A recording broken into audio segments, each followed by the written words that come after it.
Hello and welcome to the daily drawing. Today we're going to be drawing a betta fish. There's a lot of different types of bettas. I'm not sure what the name of this type of betta is. If you're a fish person, you know, let me know because that would be cool because I love learning new things.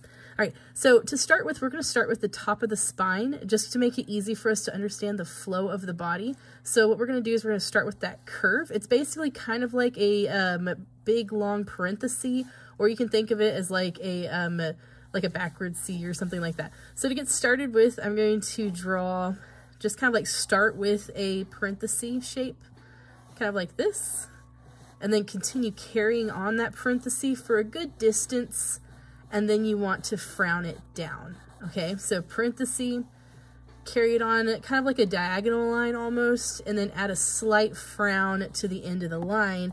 That way we get this really nice kind of swoop, and that'll represent the spine following down to the face area. All right, now fish have really unique faces. I love fish faces now.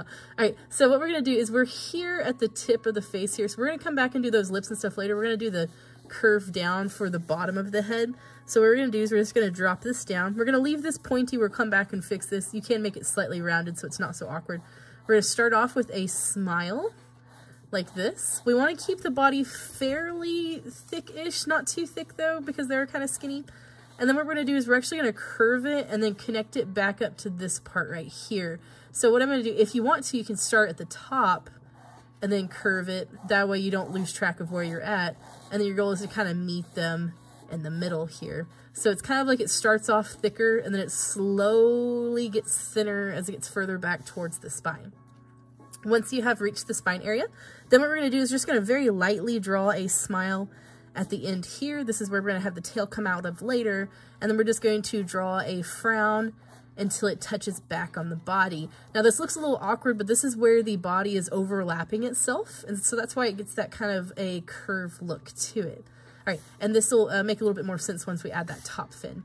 All right, so we're going to focus on the face first, and then we're going to do the fins and stuff last. So for the face, the first thing I would suggest doing is let's go ahead and do the mouth. So what I'm going to do first is I'm going to draw a slight diagonal line like this. So I'm going to draw the crease in the mouth first. So on the top of the head right here is where I'm going to start. I'm going to draw a slight frown coming down like this. And it's good to go out of the body just a little bit, just to give it a little bit more of a curved definition like this. Now, this looks really awkward because we have to do the upper lip as well. So what I would suggest doing is go ahead and erase above that line.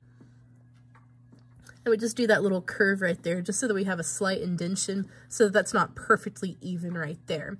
All right, so now that we have kind of like the pucker of the lips, if you want to draw kind of like an outline around it, kind of like you can see on this fish, you can kind of very lightly draw like a lip line if you want to. If you want to leave that part off, that's up to you. It's kind of how you want to design your fish. All right, so now what I'm gonna do is I'm actually gonna do this far off eye first. We can see their eyes bulge out just slightly. So we can see right above the lip, there's a tiny gap, and then we can see a little bump. That's actually the edge of their eye. So I'm gonna go from the top of the lip area, make a tiny gap. So I'm just gonna make a slight bump right here. Make sure it's not too big, otherwise your eye is gonna look kind of a little scary. So just a very slight vague bump right there so that we have the look of the eye. Once we have the eye bump, then what we're gonna do is we're going to actually go kind of diagonal away from that bump, like this on both sides, very lightly because we're gonna erase this. And then we're also gonna go a diagonal away from the head. So that tells us that right here is gonna be about where we're gonna have our other eye, so that it's gonna be the same size as this one, and it's also a diagonal away from the mouth. So that once you're done with that, you can go ahead and erase the lines so that they're not visible. Now, notice that we have it really close to the mouth. You don't wanna end up with the eye like way over here because that's gonna look super awkward. So be careful not to make the face too far back, otherwise you kind of lose the illusion of it turning, which would be kind of weird. All right, once you have the eye shape drawn, then what I would suggest doing is draw a secondary shape on the inside, and that's where you're gonna have like the pupil and the highlight, and then this inner part right here would be kind of like the colory area of sorts where the fish's like iris color would go. Okay, once you have the eye complete and you're satisfied with the look of it, then what we're going to do is we're going to go ahead and do the gills. So if I'm looking at the location of the gills are kind of lining up with wherever that tail is coming down from. Now, yours may not line up perfect, and that's okay. But for me, I'm just going to drop this down, and this is going to tell me that this is about where I'm going to be putting my gills, so somewhere in this area. So if it doesn't look right to you, just a good measurement is if I take the measurement of this eye and go over, the gills should be about 1.5 eyes over. So if I go like this is one eye, and I should go over at least maybe like half an eye or a second eye over, so that the gill, which is going to be just a parenthesis, is going to be about 1.5 eyes over. So if I take that measurement, it should be about 1.5 or 2 over. Don't go like super far down the body, otherwise it gets a little bit awkward, okay? All right, now after you do the gill, if you look here, you can see that the fin comes right below the gill, is where we're going to have that first fin come out of. Now to draw this fin shape, what we're going to do is we're going to start on the gill itself.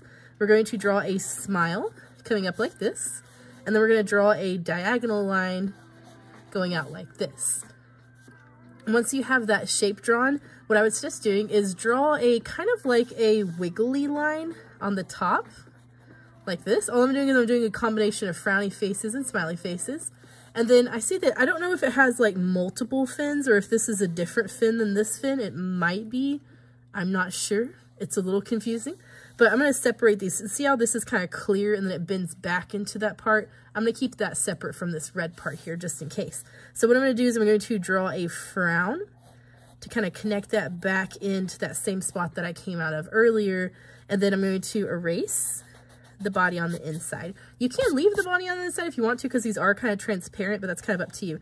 Now what I'm going to do is I'm going to take, just every now and then, I'm going to draw a frown, kind of connecting it back down, just give it a little bit of texture, because texture would look pretty cool in this particular fish. All right, so now that I have that, I can see that I have this kind of fin-ish thing coming out, and then I have kind of a zigzag pattern for this part. So what I'm going to do is I'm going to first draw another line coming out with a frown, like this, for that thin fin. And then for the other part, what I'm going to do is I'm actually going to start on this fin a little bit below, and then I'm going to draw a zigzag pattern like this. And then I'm going to draw lines coming back in once again. So that way, you notice that there's a slight difference in texture between these two fins. That just adds a little bit of variety, and variety looks really cool sometimes in artwork. All right, so the last thing I'm going to add is I see that there are 2-ish curved fins. I don't know what that is. We're going to go ahead and just draw a bump there. So to get this fin illusion, because it is curved, I'm going to start on this one. I'm going to do a big parenthesis. I'm going to curve it back in and then touch on the actual line like this. I'm going to drop it down and then curve it back into the body. This is a great way to create a folded fin. So this right here would be the inside and this right here would be the outside, so it looks like it's folding over itself. Then I have that weird little bump here, and then I have another little fin thing coming here. So you just draw wherever you see the indications of the fins themselves. All right, so for this particular picture, we don't really see the fins on the back side over here. It's all smooth. We see a lot of fin going in this direction though. So what we're going to do is we're going to break it down into 3 parts. We have the dorsal fin, we've got the fin, and then we got whatever that fin back there is. I have no idea. It's just a complicated fish. All right, so I'm going to start with this fin up here. So we're going to do, if you notice, this is on the top of the spine here, in between these 2 areas. So I'm going to put a little marker dot right here. This is where I'm going to start my fin in between these 2. I would suggest erase the curve behind that dot so that it makes it easier to do this next step. All right, so what I'm going to do is I'm going to draw a really thin line going up like this. And you can add a little bit of a wonk or you can make it straight. It's up to you. And then I'm just going to draw a very thin parallel line going back down to the dot. That's going to be my first, see that blue line? That's what that's going to be. All right, now to get this texture going back here, I'm going to add some zigzags, and then I'm going to add some smiles, and then I'm going to add some like more zigzags. So kind of add variations of zigs and zags and smiles, okay? So what I'm going to do first is I'm going to add like little smiles. I'm going to add some zigzags. Be careful not to make them too perfect. Allow them to have some curves to them. And then you're just going to add a huge variety of them all the way until you get across from the bottom of the tail like this. So you want to aim for going across from the bottom of the tail. And then what I would suggest doing is on the back of the body, start back here, and then we're just going to add long spikes like this, just a few of them, maybe like 2, 3, maybe even 4 if you want to. So start aiming them towards the top of that fin that you just drew, and then try to connect them together. After you get to this point, what your goal is you want to draw all the lines that are going to be coming down from here, aiming it towards the spine of the fish. So what I'm going to do is I'm going to start up here, just because this will be easiest. I'm going to draw some lines, curving downwards. And they can be straight, they can be curvy, they can be wavy, but notice that I'm trying to aim them towards the spine. Now, be careful not to fill in all of your spaces. You want to leave some space for the other parts of the fin. So I'm going to add some curves going in this direction. It's okay to have some overlap too. Overlap looks pretty cool. That way I have some nice different definitions going on in this fish. And if you want to, you can erase the inside of the body that is being overlapped by these fins. All right, so that would be my dorsal fin. Now for my tail fin, I'm gonna scoot this over. All right, should we do the tail fin first, or does this one first? Usually what I do is I try to draw whatever's in front. Okay, yeah, so the tail fin is in front of whatever this fin is. So I'm gonna do the tail fin first. What I was just doing is just do like a big poofy kind of line going all the way, and then it actually touches on the mouth is how far over it goes. So what I'm gonna do is I'm gonna very lightly sketch just a big curve so that I know how big I want my fin to be. So I want my fin to be about that big, which I think would be pretty good compositionally. So after I have the length of the fin, what I'm going to do is I'm going to then go a little bit darker. I'm just going to draw a bunch of kind of wavy, wiggly lines. The more random and uneven you make this step, the more flowy the fin is going to appear to be. All right, once you have completed the flowy lines, you'll notice right here is where it's connecting back to the tail. So what I'm going to do is I'm actually going to start on the tail part right here. Then I'm just going to draw a little bit of a frown to connect it to the top of the head. It seems kind of weird, but that's just the illusion that this fish's tail is making because it's curving its body. All right, now comes the fun part, is you're going to add a variety of thicknesses of lines going towards the tail. What I would suggest, draw the thicker ones first and then fill it in with the thinner ones. So what I'm going to do is I'm actually going to start on the tail. I'm going to draw a curved line coming down, and then I'm going to bring a curved line coming back, but make it get from thin to thicker. And then I'm going to do the same thing up here. I'm going to jump under these things and then curve it up in an upwards parenthesis, or in a smiley face if you would rather. Curve it back. I'm going to add one more right here that's going to go relatively straight like this. I call these the setup lines. This will make it easier to figure out what direction the tail lines are going to have to go. So all of the ones in this part, I usually just start on the corner of a ruffle, and then I'm just going to curve it back in. Then you can add a couple more in there if you want to. So all of them should still flow in the same direction as these. This one I'm going to have to divide it in half first, and then these ones are still going to fold down. They're going to slowly start getting straighter though. These ones right here are going to fold up a little bit, and then they're slowly going to start getting straighter again. So that kind of makes it look like it goes with the flow of the direction that the fin is going. And of course, you can kind of slightly warp it. You can add some more dramatic curves like this if you want to, just to give it a little bit of a different spice to the tail and make it look like it's folding on itself. But for the most part, they're going to curve in the direction that those main tail lines that we just drew are curving. Be careful not to do this too much. Notice that I accidentally overlapped my line a little bit. A couple times, it's not that bad, but if you do it too much, it's going to look very scribbly and messy, and it's going to be hard to read the direction of your fin. Now, this part right here is going to be a little bit more complicated because you got to be careful not to draw over the other fin. You want to jump underneath that fin, so be really careful on this part not to cover those fins that are going over. If you do, just erase it and you're good. All right, so now before I move on, I'm going to go ahead and erase my circly thing for my tail. I would just probably do that before you do all these lines, might make it easier.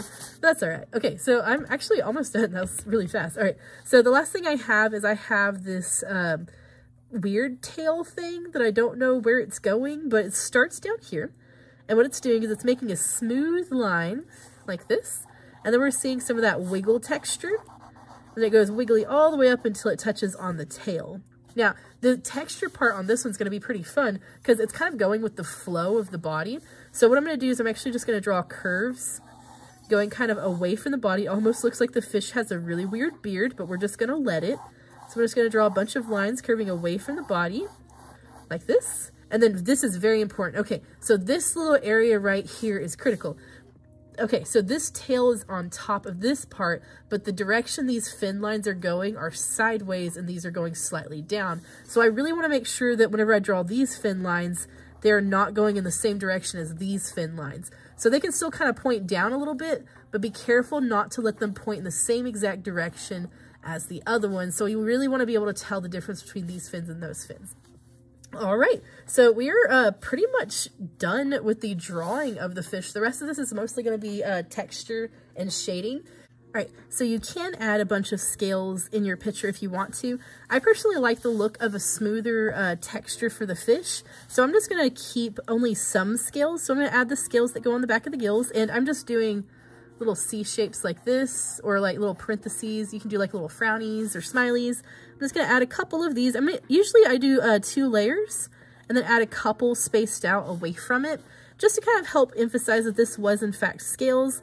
Maybe do a couple around the lips, just to indicate that there were some scales there, and then maybe a couple back here behind the curve of the body, so that we know that that's not part of the tail back here, or not part of the fin anyway. You can add a few in the parts that are a little bit more shaded, just to help emphasize some more scaly textures. I personally don't like to go overboard on the scales, just to keep it less busy, but that's kind of up to you how much scale you want and how smooth that you want it. You can even cover the entire body in scales if you want to. Entirely up to you how you want to go about that. Last thing I would do before I call the drawing quits is erasing the back edge of the tail like this, and allowing those lines just to naturally stop somewhere in the body, kind of in their own position. So like you can have it stop like in the middle of the tail area, or you can have it stop a little bit below. That way it flows a little bit more nicely into the area where we have the tail. All right, so there's the drawing part. If you want to add more detail, definitely feel free to. I'm going to add a little bit of shading, especially on this one with how many overlapping fins we have. The shading will really make it pop. You can also add color. Oh, there's so many different really pretty colors for betta fish. So I used to have a pet betta fish. I'm very bad at keeping fish. I think the longest fish I ever had was not a fish. It was like a tadpole, and it stayed a tadpole for like 2 years. I don't know how tadpoles can stay tadpoles for that long. But yeah, so it only lasted like a month though whenever it turned into a frog, and I was so sad because I actually got like really attached to that tadpole.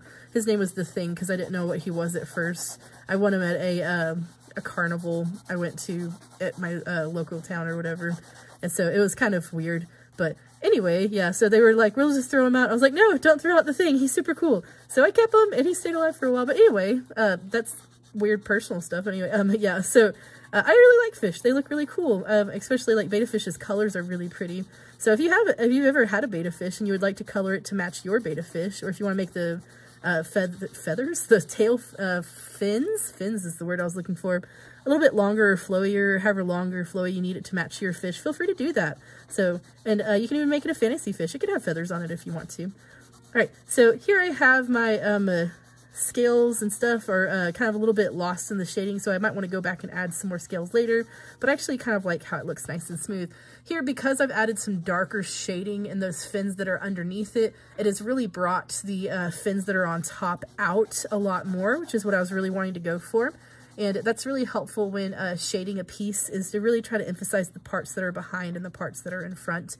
And I'm just holding my pencil as I usually do when I shade, just so that it's a little bit easier to shade. And I usually shade in this direction just because that's more natural for me. You can shade it back and forth or crosshatch if you want to. That's just how I personally like to shade. All right, so I'm going to call that quits. You can add some details like bubbles and stuff, but I really like how it turned out. I hope you guys had fun. All right, have a good day. Bye.